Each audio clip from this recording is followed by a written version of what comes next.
बिस्मिल्लाहिर्रहमानिर्रहीम। अस्सलाम वालेकुम। उम्मीद करता हूँ आप सब खैरियत से होंगे। अल्हम्दुलिल्लाह जी, मैं भी ठीक हूँ। मैं हूँ शेफ़ सईद अब्दुल रहमान शाह और आप देख रहे हैं शेफ़ियंस फूड चैनल। आपको शेफ़ियंस फूड चैनल में मैं वेलकम करता हूँ। आज हम केक रस्क बनाने जा रहे हैं। आपने रेसिपी को पूरा देखना है। बेकिंग में वेट का बहुत ज़्यादा इशू होता है, ठीक है? तो आपने चैनल को लाज़मी सब्सक्राइब भी कर दिया करें। तो चलते हैं अपनी रेसिपी की तरफ। बिस्मिल्लाहिर्रहमानिर्रहीम जी, तकरीबन 125 ग्राम बटर है, ठीक है? केक रस्क बनाने लगे हैं, ठीक है? 125 ग्राम बटर है। वेट कर लिया मैंने, अनसाल्टेड बटर है, ठीक है? आप कोई भी चीज़ ले सकते हैं इसके लिए।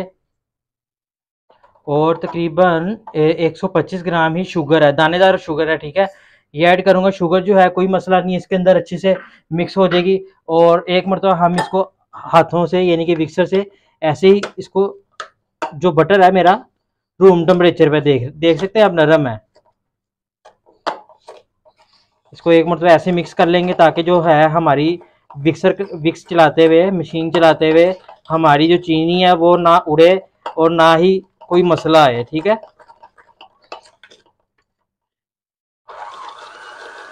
स्लो स्पीड पे इसको अब मिक्सर को, मशीन को चलाएंगे हम।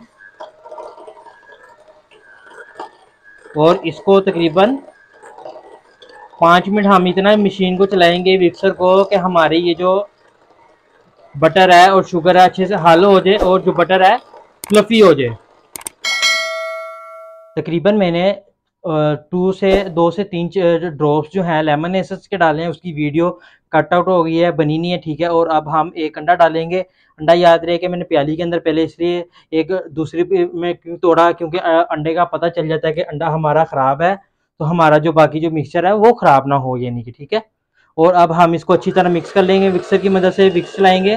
और याद रहेगी जो जो शुगर थी उसको बटर के अंदर मैंने अच्छी तरह हल कर लिया था, अच्छी तरह विक्स चला ली थी ताकि जो हमारी जो शुगर है वो मेल्ट हो जाए और जो बटर है वो भी अच्छी तरह फ्लफी हो चुका है। अब हम दूसरा एग जो है वो डाल लेंगे और उसको भी इसी तरह एक प्याली में दूसरे बर्तन में तोड़ेंगे, ठीक है? ताकि पता चल जाए कि हमारा जो एग है वो ख़राब तो नहीं है, क्योंकि आजकल गर्मी है, गर्मी के सीज़न में ना मोस्टली बेकिंग करते हुए आपको जो एग है ना वो आपको दूसरी पहले चीज़ में तोड़ लेने से बेहतर ये है कि आप डायरेक्ट इसमें तोड़ेंगे कि आपका पूरा जो मिक्सचर है वो ख़राब हो जाएगा।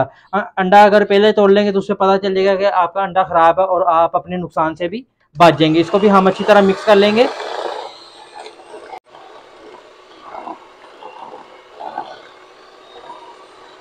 अब हम जो आखिरी अंडा है, तीसरा अंडा, यानी कि 3 अंडों में बना रहे हैं हम, तीसरा अंडा जो है वो डालेंगे। अंडा डाल के इसको भी हम अच्छी तरह मिक्स कर लेंगे, मिक्सर चलाएंगे हम। बिस्मिल्लाहिर्रहमानिर्रहीम जी, अंडे जो हैं हमारे अच्छी तरह बीट हो चुके हैं। और तकरीबन 1 pinch yellow food colour add करेंगे ताकि जो हमारे केक रस का जो कलर है बहुत प्यारा आए, ठीक है? आप भी बाजार से, बेकरी से जो केक रस लेते हैं, ठीक है, याद रहे कि वो उसमें येलो कलर जो होता है या ऑरेंज कलर आप फूड कलर डालें, ठीक है? उससे बेहतरीन कलर आएगा। और आपने घर में अगर बना रहे हैं तो ठीक है, तो आपने वनीला एसेंस नहीं डालना, लेमन एसेंस डालें, बेहतरीन बेकरी वाला टेस्ट आएगा, ठीक है? अब इसको येलो फूड कलर डाला है, इसको अच्छी तरह थोड़ा सा मैं मिक्स करूंगा, फिर हम स्पैचुला की मदद से फ्लोर ऐड करेंगे और स्पैचुला की मदद से हम इसको मिक्स करेंगे, ठीक है? और तकरीबन 125 ग्राम ही मेरे पास मैदा जो है मैं थोड़ा थोड़ा ऐड करूंगा इसके अंदर।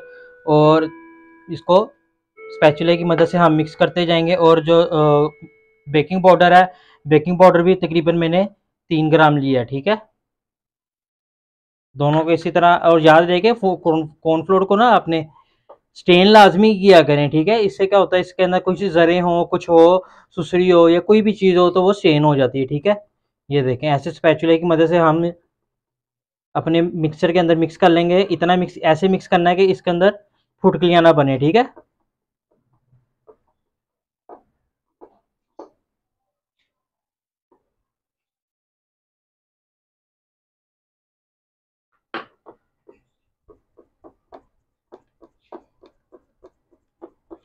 बिस्मिल्लाहिर्रहमानिर्रहीम जी, जो हमारा जो मिक्सर था वो अच्छे से रेडी हो चुका था। और आपको बता दूं, आपको दिखा भी देता हूँ, ये देखें जी, इसके अंदर हाथों से स्पैचुला की मदद से मैंने मिक्स किया है, ठीक है? इसके अंदर कोई लम्स नहीं है, कोई फुटकली नहीं है मैदे की, ठीक है? और ये देखें इतनी इसकी कंसिस्टेंसी होनी चाहिए, यानी कि इतनी थिकनेस होनी चाहिए इसकी, ठीक है। ये देखें। और अब हम इसको अपनी ट्रे में, एक ट्रे ले लिया, ट्रे में ऐड कर लेंगे।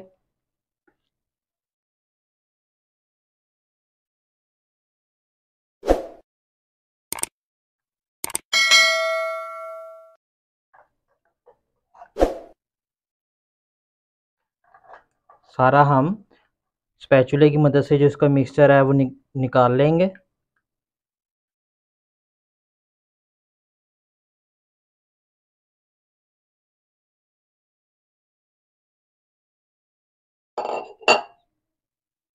इसको बराबर कर लेंगे हम।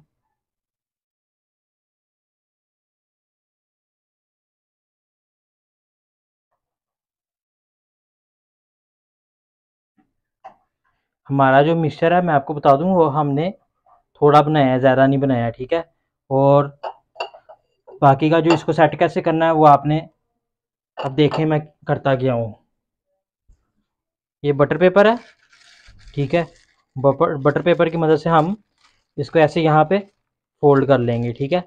और यहाँ पे आप इसके साथ कोई भी छोटी चीज़ रख दें ताकि ये जो हमारा जो बैटर है आगे ना आए, कोई मसला नहीं है, ठीक है। बेहतरीन हमारा जो बेकिंग है, इसकी बेहतरीन बेकिंग होगी, ठीक है। तो जी अब इसको मैं बेक करता हूँ। बेक करने के लिए नीचे का जो टेम्परेचर है वो 180 है और ऊपर का टेम्परेचर है 160 है। 160 जो है वो इलेक्ट्रिक का ओवन होगा तो आपने 160 ही टेम्परेचर फिक्स करना है, ठीक है। मेरा ऊपर का जो इलेक्ट्रिक है, नीचे का गैस है। ऊपर के इलेक्ट्रिक में मैं 160 टेम्परेचर करूँगा और नीचे गैस वाला जो टेम्परेचर है वो मैं 180 करूँगा। तो इसको अब मैं तकरीबन 30 मिनट के लिए बेक कर लूँगा। बिस्मिल्लाहिर्रहमानिर्रहीम। जो हमने केक रस्क का जो मावा था वो ओवन में रखा था, तकरीबन 30 मिनट्स लगे हैं इसको बेक होने में। इसको हमने ओवन से निकाल के तकरीबन 1 घंटा यानी कि 1.5 घंटा हमने इसको बाहर रखा है ताकि ये अच्छे से ठंडा हो जाए। तो अब इसकी मैं कटिंग करूँगा। कटिंग करके फिर इसके हम छोटे छोटे पीसीस कर लेंगे। तकरीबन मैं इतनी हाफ बनती है, इतनी कटिंग करेंगे इसके, और बाद में अब इसके हम छोटे छोटे पीसीस कर लेंगे। अब हम इसके, ये देखें, हमने 2 हिस्से कर लिए हैं। और अब ये देखें, थोड़ा और इधर कर लेता हूँ, आपको बता देता हूँ। साइडों वाला जो हल्का सा जो किनारा है ना, उसको रिमूव कर लेंगे हम। और अब जो है हम इसके इतने तकरीबन, ये देखें, ऐसे इतने इतने पीसीस कर लेंगे। इसी तरह हम अपने जो बाकी के हैं वो भी इसी तरह पीस कर लेंगे। और फिर हम इसको फिर बेक करेंगे दोबारा से, क्योंकि इसके अंदर जो थोड़ी बहुत जो नमी है उसको हमने ड्राई करना है। बिस्मिल्लाहिर्रहमानिर्रहीम जी। जो हमने इसके पीसेस किए थे और अब हम इसको इस तरीके से, ये देखें माशाल्लाह, ये आप इसको एज अ केक, यानी कि स्वीट की जो मीठा केक होता है, फ्रूट वाला केक होता है, उसको आप एज अ उस तरह भी यूज़ कर सकते हैं, आप इस तरह भी खा सकते हैं। बहुत मज़े का फ्लेवर आया, ठीक है।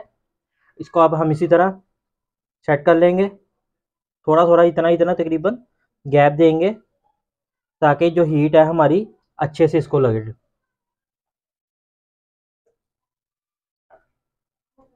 इसी तरह हम अपने बाकी के जो हैं उसको भी ऐसे ही फैला लेंगे। ये देखें, ये ट्रे में हमने इसी तरह आराम से प्यार से सेट कर ली है, ठीक है। और अब इसको हम दोबारा से बेक करेंगे तकरीबन 30 मिनट्स के लिए, क्योंकि ये देखें, आपको मैं दिखाऊँ, ये देखें, ये अभी सॉफ्ट हैं, बहुत सॉफ्ट हैं, ठीक है। इनको हम ड्राई करेंगे, खुश्क करेंगे, इसके अंदर जो नमी है वो उसको ड्राई करेंगे, तो हमारे जो केक रस हैं फिर उस फॉर्म में आ जाएंगे, खस्ता हो जाएंगे। तो आपको ओवन का मैं दोबारा टेम्परेचर बता दूं। अब आपने इस स्टेज पे आके ओवन का टेम्परेचर क्या रखना है। पहले रखा आपने 180, ठीक है। अब आपने आ जाना 130 पे, ठीक है, ठीक है टेम्परेचर। इसी तरह अब हम 30 मिनट्स के लिए बेक करेंगे। बिस्मिल्लाहिर्रहमानिर्रहीम जी। तकरीबन 30 मिनट बाद मैंने अपने जो केक रस हैं इनको निकाला है ओवन से, ठीक है। ये देखें, आप आवाज़ सुन सकते हैं, ये देखें, इतने यानी कि ये क्रिस्पी हार्ड हो चुके हैं। ये आपके सामने ही है, ये देखें, बोल रहे हैं, ये देखें। तो इंशाल्लाह जी एक नई रेसिपी के साथ एक नई वीडियो में फिर हाजिर होंगे। और वीडियो एंड करने से पहले आपसे फिर मेरी रिक्वेस्ट है, आपको वीडियो अच्छी लगी हो लाइक कमेंट लाजमी कर दिया करें और कमेंट में लाजमी बताया करें आपको मेरी आज की रेसिपी कैसी लगी। इंशाल्लाह एक नई वीडियो में फिर हाजिर होंगे, तब तक के लिए शेफ किंग्स फूड का सलाम। अल्लाह हाफिज़।